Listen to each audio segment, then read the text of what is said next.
la formation a été financée suite à la demande des femmes. Les femmes, en fait, voulaient une activité génératrice de revenus et elles ont pensé que la fabrication de produits ménagers, de savons et de crèmes capillaires était une bonne idée et qu'elles allaient pouvoir déjà dans un premier temps les vendre dans le village et ensuite pouvoir les exporter au Cap, à Ziguinchor et à Dakar. Et effectivement, c'est ce qui s'est passé. Depuis la formation, en 1 an et demi à peu près, elles ont déjà fait 4 fabrications et le stock est presque totalement écoulé. Donc elles sont très satisfaites de ce qu'elles ont fait. On est assez satisfait parce qu'on voit que ça a un impact positif sur la situation des femmes. Elles ont déjà appris un métier, donc ça c'est pas rien puisqu'elles étaient toutes habituées au maraîcher, à l'arrosage, etc., aux arachides. Et elles étaient très demandeuses justement d'apprendre autre chose. Donc ça c'est le premier point positif, c'est qu'elles ont appris un métier. Le deuxième point positif, c'est que ça vient compléter ce qu'elles savaient déjà faire. Donc elles vendent les fruits et les légumes, elles transforment les fruits et les légumes et aujourd'hui elles proposent autre chose et ça c'est très satisfaisant pour nous. Eh bien on aimerait justement qu'elles soient autonomes financièrement et qu'elles puissent avec l'argent qu'elles récoltent pouvoir réinvestir dans d'autres projets.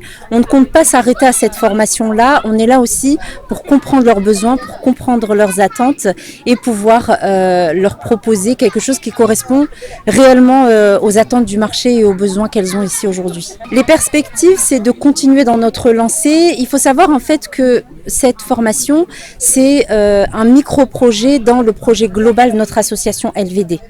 C'est l'un des projets que l'on a qui a été porté par des bénévoles et on travaille dessus en fait depuis 2019. Donc 2019, on est venu récolter les besoins.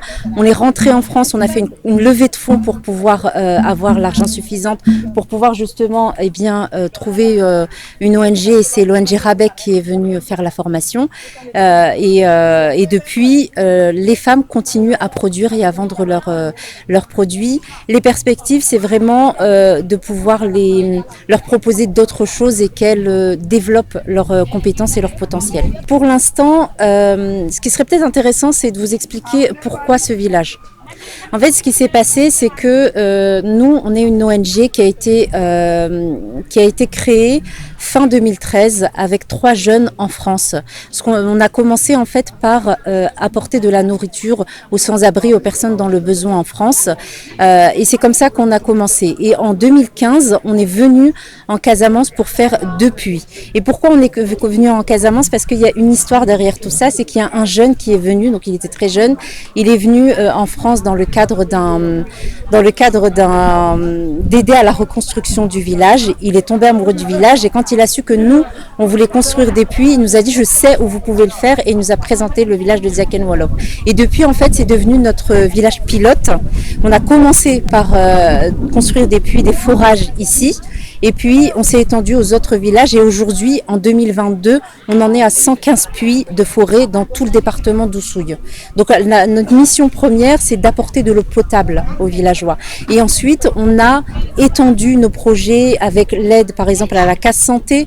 On a aussi un volet éducation, on a aidé dans la reconstruction, la rénovation d'écoles.